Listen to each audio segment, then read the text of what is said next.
Happy Monday, everybody, and welcome back to Brown Bag Bets, powered by BetSperts. We are your daily dose of quick hit handicapping and sports betting picks. I'm Alex Christensen, and joining me, as always, Mr. Andy Molitor. And Andy, it looked like you had a pretty good weekend, and we'll talk about the Euros in just a second. But I think maybe Tony Finau, the only person that had a better weekend than you. Yeah. Yeah, the guy was just this guy who couldn't win. He got this reputation for choking. He was in the final group with Tiger at a Masters, looked, struck down by that. He's had several instances where, Tony Finau with the lead was a joke. Tony can't close on a Sunday. And that was the funniest part of when he did win last year. It was a tournament that got pushed by weather to a Monday finish. So the joke was, oh, he can't still can't win on a Sunday. It's just we need tournaments that get pushed like this, or maybe he needs to go play at Live where they had some Saturday finishes. But yeah, this is for those of you who bet golf according to heavily weighted short-term form. I guess congratulations, because Tony, yeah, 2 in a row. Not the greatest of fields, greatest of tournaments, but Patrick Cantlay was in the field. There were some decent sized names in here, and there were some guys who played well. And again, it was a high variance birdie fest where people like Taylor Pendrith and other names were shooting to the top. So it's not like you're just fighting off top players.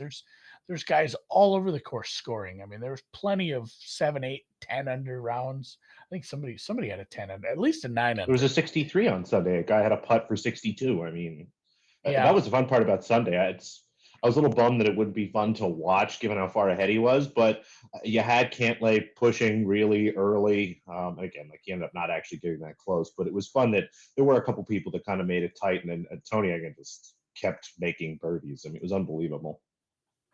Yeah. No, it was fun. That's the other thing too. I had a matchup yesterday. I bet into a single round matchup where the fella I bet against shot 5 under for the day. Still lost by a couple strokes. Like, there were some low scores over the weekend. I believe, yeah, it was JJ Spawn over Charlie Hoffman. I looked at my final results too. When I go into a tournament, I bet 2 to 3 units on outrights, and I just consider that a loss. Said I have to make that up in matchups because those don't usually win. You're going to lose all those tournament outrights, like what? I don't know, 8 weeks out of 10, if not more. So when I'd hit an outright, it's awful nice. So I consider myself down that many units already. Matchups went 3-1, had a really good chance of 4-0. Sunday was a little cruel to me there, but I did all the math, tallied it up, and I ended up 0.25 units to the good. Made a quarter unit this weekend, so I it love is it. a tough way to make an easy living betting No high chase bets volume either. golf.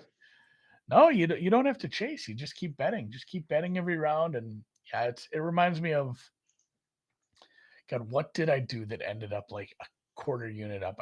I feel like it was, It's and the it's World funny because Cup. we're gonna go to the Or no, it Euros. was men's Euros. I feel like it was the men's Heroes 2 years ago where Whatever after the all last time you that, did this was. yeah, all that pomp and circumstance and fuss and muss, I ended up like 0.25 to the good. So a little better this time around. Maybe the women is where it's at. And congratulations to the English women, the three lionesses. Not a dominating performance, but Germany surprised me. Germany was incredible during this tournament. We talk about, we talked about kind of my hesitance to even bet the final, but promise is a promise. I said I'd bet them all. So both teams to score hitting with a 0-0 scoreline at half was awful nice. Although at the point where England was up late, I said, I'd be fine just losing this bet at this point, letting England win this in regulation to get the plus 450. What do you call it? Future home. That would be awful nice. So, but got my cake, got to eat it too. It's coming home. Congrats, Lionesses. And yeah, we're on to the World Cup. It is time to start doing some World Cup researches. There are many, many robust markets up for that. And it's been Speaking a, of things that are coming soon, yeah, Jesus. How am I supposed to do the rest of the show after that? Yeah, I don't, oh man, I hate Twitter on days like this because a lot of people have good points, and then a lot of people are just I don't know, just tweeting to tweet. People are comparing it to the Ridley suspension, which is fine. Which honestly, I won't. I never tweet about this stuff because I just hate people in my mentions over stuff like this. It's so polarizing. It's probably a bad idea. You get more Twitter responses and stuff tweeting about volatile, highly controversial topics. But I told producer Dan, I'm like, you know what? Like Ridley and Watson, I'm fine with a lifetime suspension for both. Like this guy's a sexual deviant.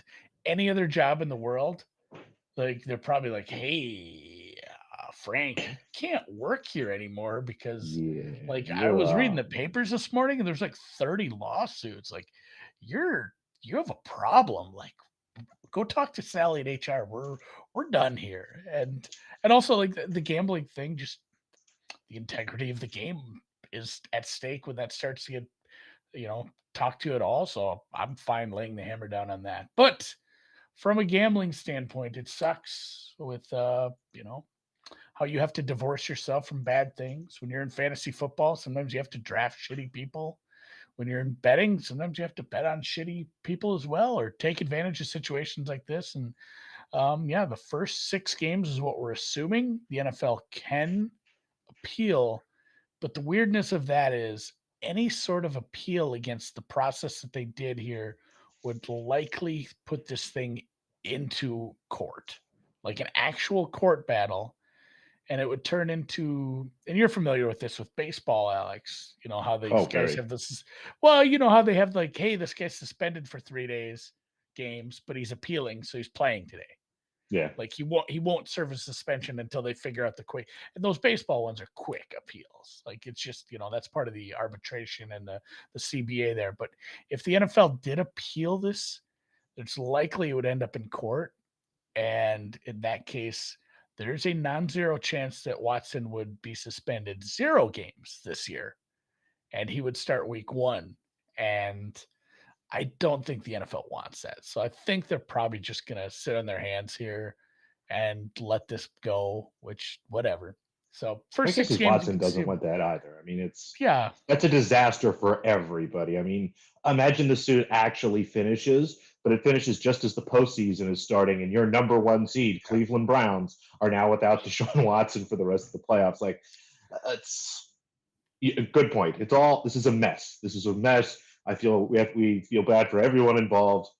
That's not what we're here to talk about. We're here to talk about the football impact of it. And the fact is, the Cleveland Browns don't have one of the better starting quarterbacks in the league for 6 games. And you look at this schedule, I mean, it's the last 2 that really are going to be problematic. I mean, the Panthers and the Jets are maybe those will be more difficult than they should be, but I feel like the Browns can kind of just do almost one of those Baker Mayfield games where it's like, we're just going to run the ball a lot. No one throws it more than 5 yards and, get through these first 4 or 5 weeks. But what do you think?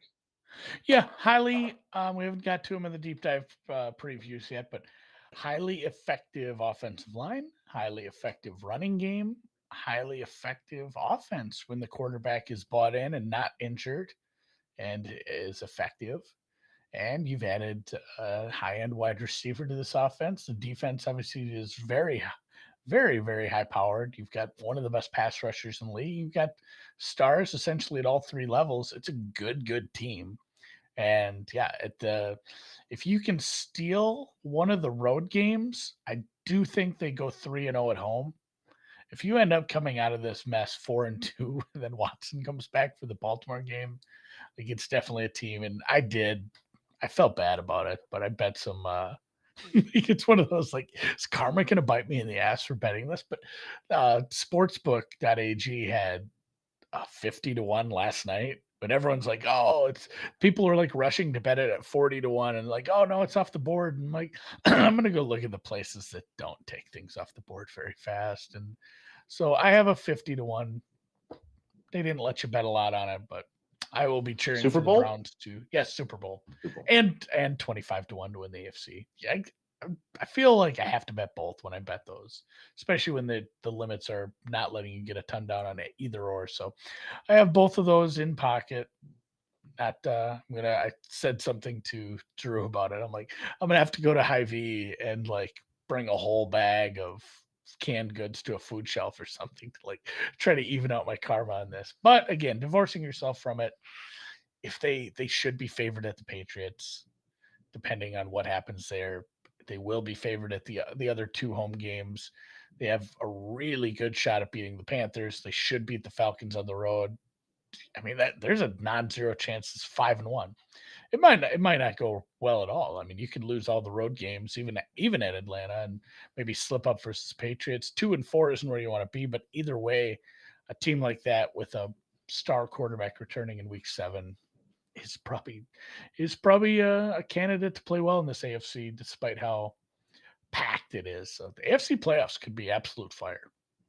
It should be great. I mean, it's the NFL. It's always gonna, like most years, whatever we say now is probably going to be moot in a couple weeks anyway. So we'll see how it Yeah, goes. But yeah, I think you're right. The Cleveland can get through that schedule. They're 4-2.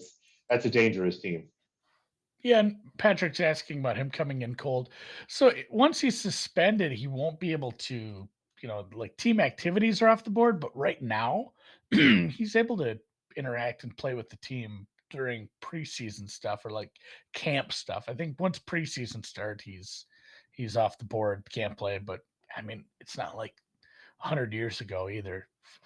This guy can spend a lot of time on homework. It's funny how homework came up again after the stuff down in Arizona. But I mean, get this guy set up with his not an iPad, it's a Microsoft Surface tablet, the official tablet of the NFL. But get him set up with a bunch of stuff. Just have him working on the playbook stuff for 6 weeks. Make sure he's sharp and ready, and he can watch the game film, and they can interact with him a little. I'm sure, even if they're not supposed to. I'm sure their teams, if they ain't cheating, they ain't trying. So I don't know how he'll come out, but I know he'll be prepared.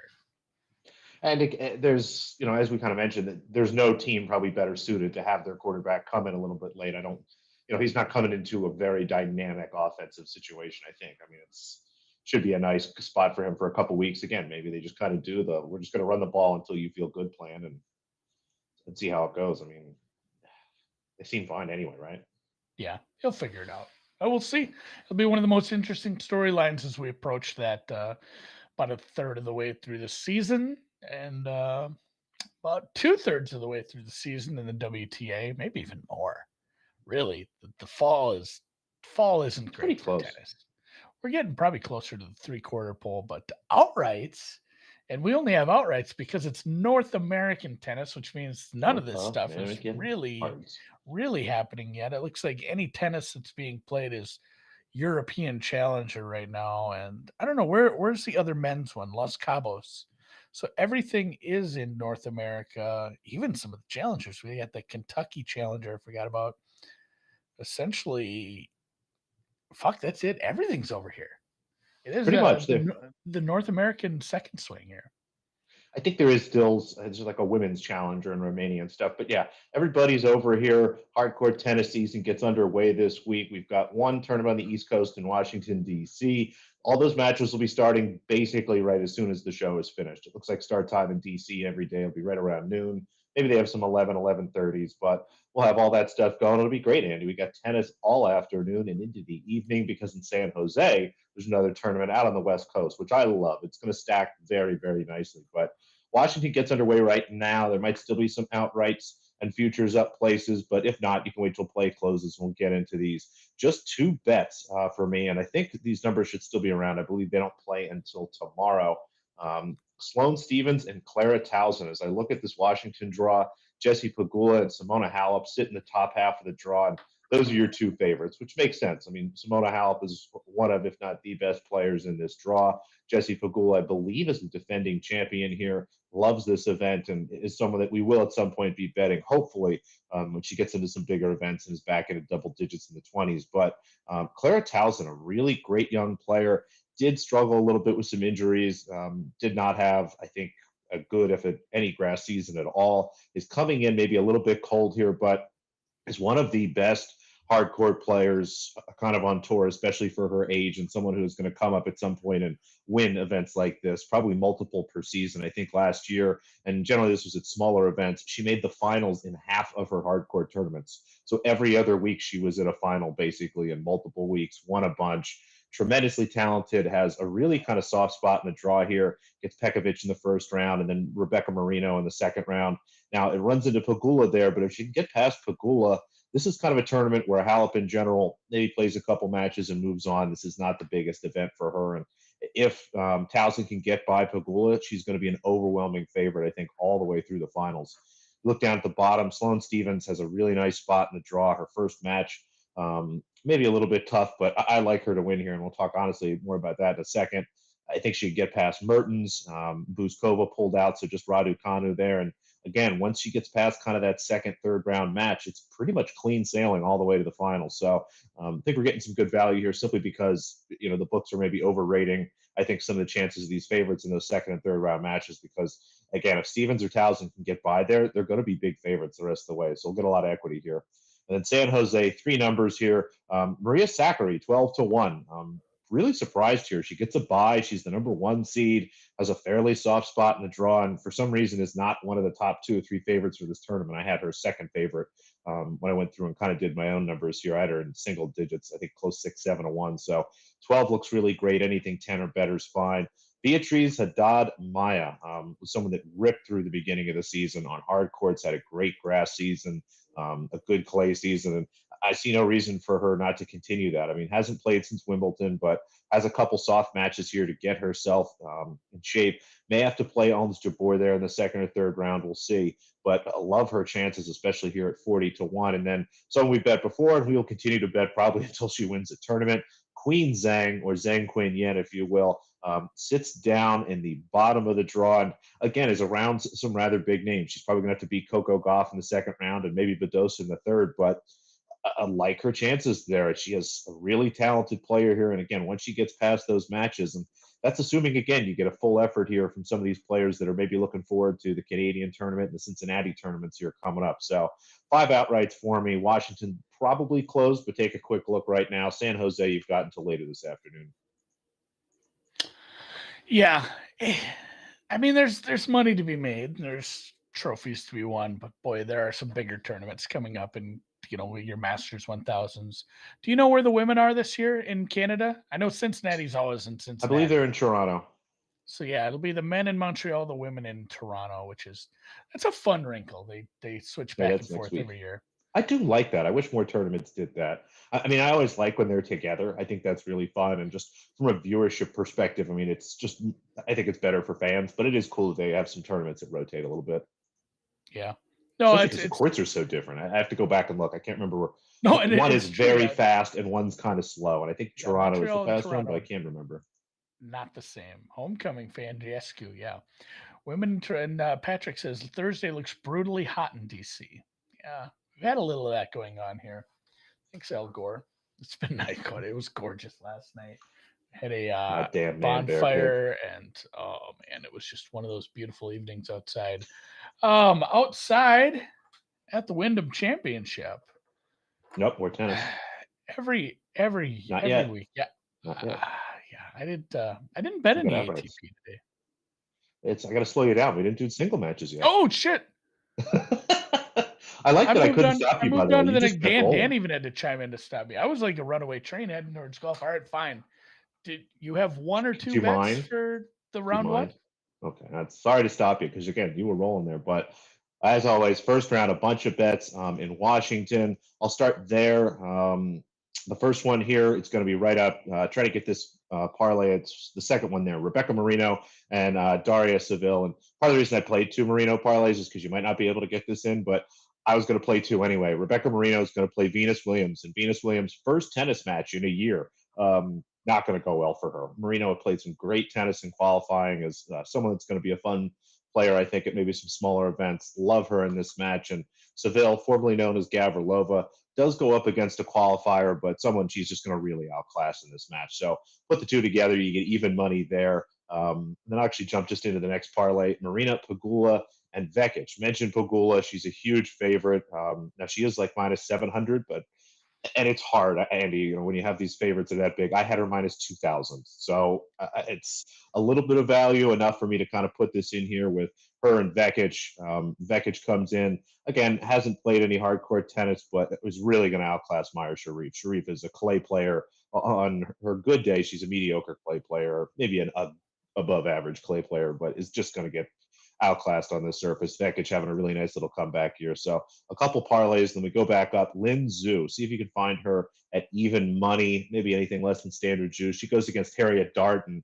One of the things that happens every year is you transition from grass season. Some of these women, especially some of the British and Australian women that are really grass specialists, carry over some momentum into the early parts of hard court season. That's the only way I can make heads or tails of this number because Azu is a much better player on these surfaces. I have her as a solid favorite. So honestly, I'm looking at minus 105. I'd play that too. Still should be some plus money out there. Poke around. And then mention Sloane Stevens. I'm going to back her in her first match here, and actually played her at a worse price. The market has moved a little against me. I played her, I think it was at minus 105 or so, minus 102, and there's been a little money that's come in on Alya Tomljanovic. Again, carrying some momentum in from grass season, but has had a really poor hard court season this year, and I believe last year as well when I was starting to go through stuff. Sloane Stevens loves playing in the United States, really kind of builds her year around doing well in some of these tournaments. Not only in the U.S., she generally wins or makes a final in Mexico and does well in the Canadian tournaments as well. So really likes these conditions, and again, looks just like the clear favorite to me in this match regardless. So love her at plus money against Tomljanovic. Anna Kolinskaya. Sorry, Stevens will be tomorrow, by the way. These last two, Stevens and Kolinskaya, will be tomorrow. The first bunch are all today. Kolinskaya goes against Madison Brengel. Maybe the Madison Brengel we saw for the first couple months of the year is real. She was someone that was winning multiple matches against really good players on hard courts, putting up some nice numbers, and just kind of blowing me away with all of a sudden playing the best tennis of probably the last 3 to 5 years for her. I just don't expect that to continue, and this price seems to think it will. Kolinskaya is a really underrated player. I don't know if she has a chance maybe to win tournaments and things like that, but we'll continue to string together multiple wins in some of these as we go through hard court season. So like her at minus 125. And then San Jose, both of these are today. Sanders is first up. That's 1 o'clock in the afternoon. So you got about an hour after the show finishes to get that in. Actually, they just changed it. She's pushed back a little bit. So you've got some time, maybe about 3:30 Eastern. She is about plus 120 against Taylor Townsend. Townsend, again, kind of on a comeback trail, is generally a doubles player. And with all due respect, is someone that is visibly not focused on her physical fitness. So can take her some time to get back in form after long breaks here. Really like Sanders in this match quite a bit. Had it basically as a pick on maybe Sanders even as a small favorite. And then another parlay, I'm going to put Pliskova together with Coco Gauff. Carolina Pliskova only minus 195, and I believe it's because Katie Boulter snookered her twice on grass the last month. I don't care about that. I mean, I sort of do from the mental aspect, and Katie is going to come in here as an underdog thinking she can win this match, but this isn't grass. She's not going to be able to spin the ball the way she was and play kind of the game she does there. These courts are a little bit slower, and Pliskova should absolutely bury her in this match. Now, might make a mess of it, might go over, so that's why I didn't play a spread.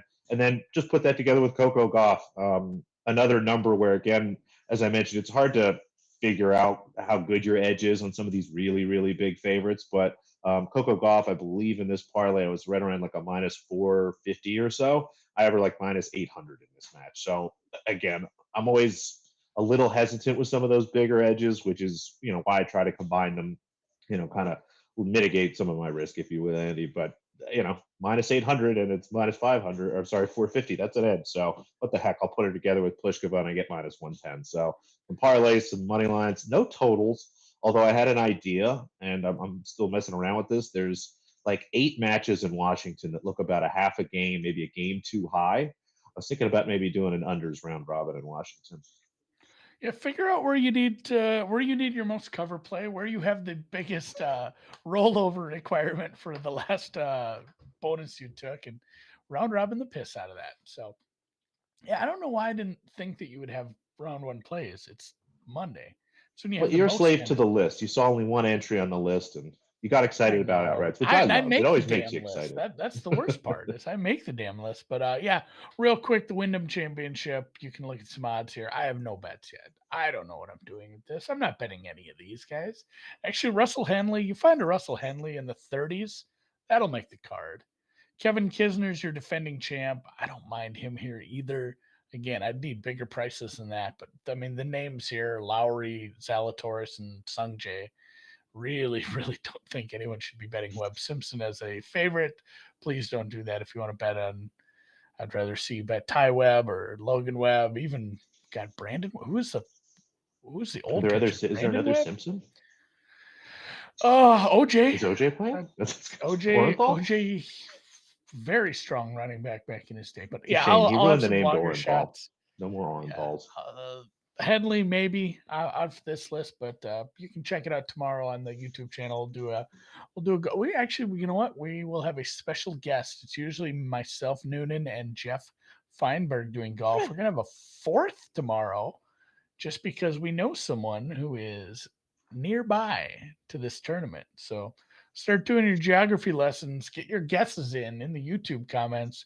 Anyone who guesses right will receive a thumbs up from the BetSperts media account, and I will log in from my personal account and give you a second thumbs up if you guess right on our golf guest tomorrow. And with that, don't forget to leave a thumbs up here on the actual video, and enjoy your Monday as much as you can.